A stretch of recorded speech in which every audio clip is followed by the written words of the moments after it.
분명히 2시간 전에 밥을 배불리 먹었는데 금방 허기지고 자꾸 뭐가 먹고 싶을까요? 입이 허전하니까 초콜릿, 과자 한 입, 빵 한 조각, 그러다가 정신 차려보면 한 봉지를 다 비우고 있게 되죠.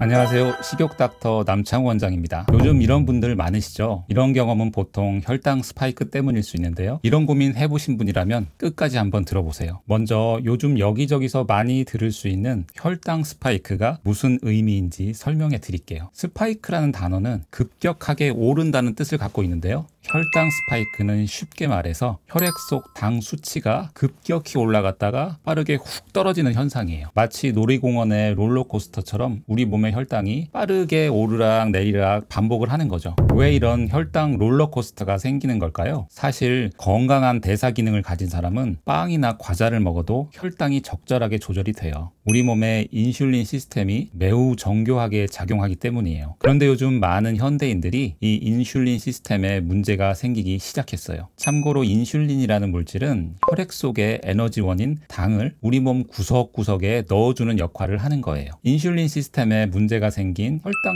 스파이크가 왜 생기는지 3가지로 설명해 드릴게요. 첫째, 오랫동안 당분과 탄수화물 위주로 먹다 보면 우리 몸의 세포들이 인슐린에 둔해져요. 웬만큼 인슐린이 나와도 피 속에 있는 당을 우리 몸 세포 구석구석으로 집어넣지를 못하는 거예요. 이걸 인슐린 저항성이라고 하는데요. 이런 상태가 되면 같은 양의 밥이나 빵을 먹어도 인슐린이 혈당을 많이 못 옮기니까 더 많은 인슐린이 필요해져요. 이렇게 과도하게 분비된 인슐린은 결국 혈당을 필요 이상으로 떨어뜨려서 저혈당 상태를 만들어요. 둘째, 현대인들은 만성적인 스트레스, 수면 부족, 운동 부족에 시달리고 있어요. 이런 것들이 모두 인슐린 감수성을 떨어뜨리고 혈당 조절 능력을 방해해요. 특히 스트레스는 코티솔이라는 호르몬을 증가시켜서 혈당을 올리는 작용을 해요. 셋째, 장내 미생물의 불균형도 혈당 조절에 영향을 미쳐요. 가공식품 위주의 식단, 항생제의 잦은 사용 등으로 장내 미생물 균형이 깨지면서 혈당 조절 능력이 저하되고 인슐린 기능도 방해받게 돼요. 결국 이런 여러 요인들이 복합적으로 작용하면 정제된 밀가루나 설탕 섭취 시 정상적으로 혈당 유지가 안 되고 혈당 롤러코스터가 발생하는 거예요. 건강한 사람도 과도한 당분 섭취를 하면 일시적인 혈당 변동을 경험할 수 있지만 위에 말씀드린 그런 문제를 가진 분들은 그 변동폭이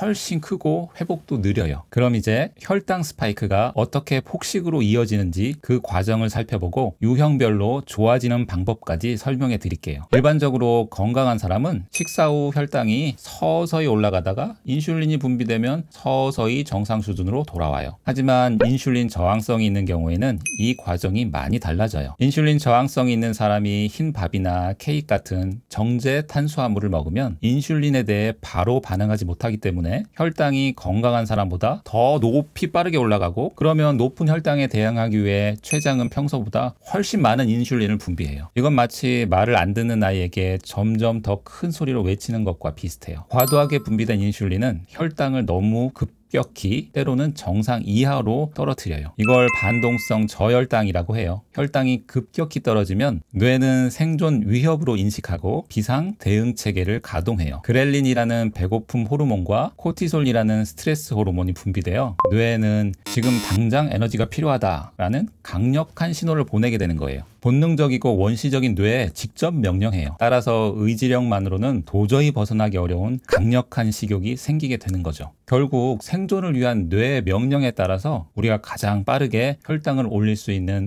과자, 초콜릿, 빵 같은 고탄수화물, 고당분 음식을 찾게 되고 이것이 폭식으로 이어지는 거예요. 그리고 이런 고탄수화물 섭취는 다시 혈당 스파이크를 일으키는 악순환을 만드는 거죠. 그래서 먹어도 배고픈 악순환이 되는 거예요. 혈당 스파이크가 잘 생기는 유형에는 크게 5가지로 나눠볼 수 있어요. 첫째, 인슐린 저항성이 있는 분들이에요. 저항성이란 인슐린에 대해 몸이 반응을 잘 안 한다는 말인데요. 장기간 흰 쌀밥, 빵, 과자 등 정제 탄수화물과 가공식품 위주의 식단을 유지했거나 유전적으로 인슐린 감수성이 낮은 분들은 혈당 조절에 어려움을 겪어요. 이런 상태에서는 혈당이 급격히 오르내리는 현상이 더 심해져요. 두 번째, 과체중이나 복부 비만이 있는 분들이에요. 특히 복부에 지방이 많이 쌓인 경우 이 지방 세포들이 다양한 염증 물질을 만들어서 인슐린 기능을 방해해요. 복부 지방은 인슐린 저항성을 높이는 주요 원인 중에 하나예요. 따라서 체지방이 많을수록 혈당을 조절하는 호르몬들의 균형이 깨지기 쉬워요. 이런 상태에서는 같은 양의 탄수화물을 섭취해도 혈당이 크게 오르내리게 되는 거예요. 세 번째는 스트레스를 많이 받는 분들이에요. 스트레스 호르몬인 코티솔은 직접적으로 혈당을 올리는 작용을 하고 인슐린 기능을 방해해요. 이건 아까 말씀드린 우리 몸의 생존 메커니즘과 연관이 있어요. 위험 상황에서 근육과 뇌에 빠르게 에너지를 공급하기 위해서예요. 그런데 현대인은 하루 종일 스트레스에 노출되고 이 메커니즘이 지속적으로 작동하다 보니까 몸이 인슐린에 반응을 못하게 하고 혈당 관리를 더 어렵게 만들어요. 네 번째는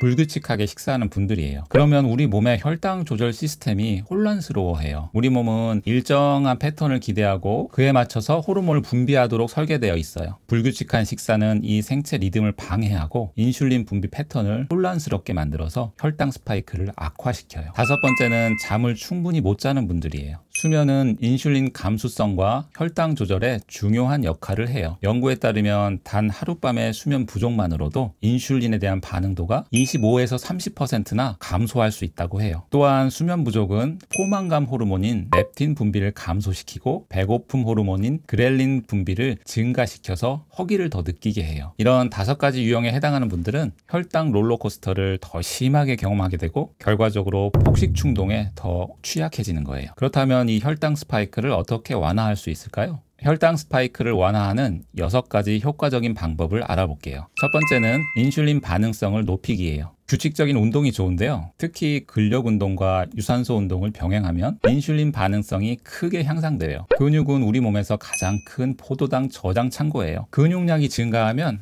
혈액 속의 당을 더 많이 근육 속에 저장할 수 있어요. 혈액 속 당의 급격한 변화를 막을 수 있어요. 또한 식사 전후 가벼운 산책은 혈당 상승을 둔화시키는 데 도움이 돼요. 연구에 따르면 15분만 걸어도 혈당 스파이크를 20에서 30%를 줄일 수 있다고 해요. 두 번째는 식사 순서 전략 활용하기예요. 식사 시 밥이나 빵부터 먹는 게 아니라 채소와 단백질을 먼저 먹고 탄수화물은 나중에 먹는 방식이에요. 식이섬유와 단백질은 위장에서 음식이 소화되는 속도를 늦춰서 포도당이 혈액 속으로 천천히 흡수되게 해요. 이건 요즘 많이들 알고 계시죠? 이렇게 간단한 식사 순서 변경만으로도 식후 혈당 반응이 훨씬 줄어들 수 있어요. 세 번째는 건강한 지방과 섬유질 섭취하는 거예요. 아보카도, 올리브 오일, 견과류 같은 건강한 지방은 혈당 안정화에 도움을 줘요. 특히 오메가3 지방산은 인슐린 감수성을 개선하고 염증을 감소시켜요. 귀리, 치아씨드, 콩류, 과일의 껍질 같은 수용성 섬유질은 소화 속도를 늦추고 포도당 흡수가 천천히 되게 만들어요. 매 식사에 적어도 한 종류의 건강한 지방과 섬유질이 풍부한 식품을 포함시키는 게 좋아요.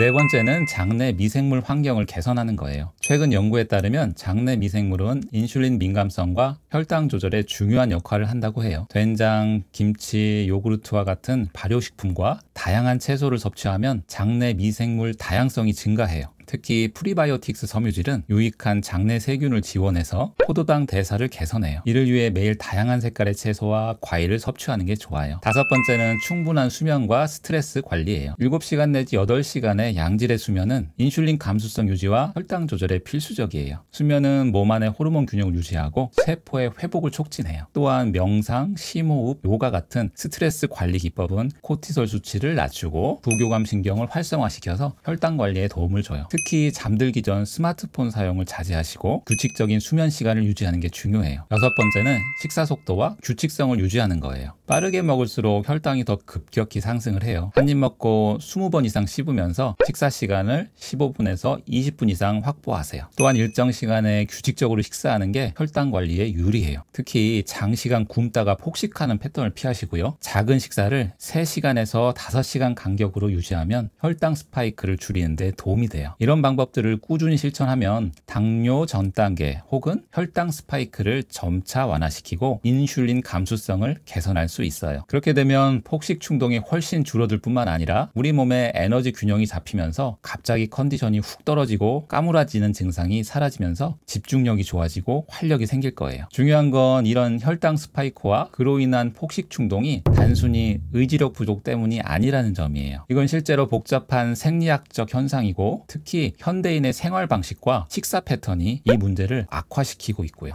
아까 말씀드린 혈당 스파이크를 완화시키는 6가지 항목들을 꼼꼼히 실천하시면 혈당과 식욕 2마리 토끼를 잡으실 수 있을 거예요. 오늘 내용이 도움되셨다면 좋아요와 구독 부탁드릴게요. 감사합니다.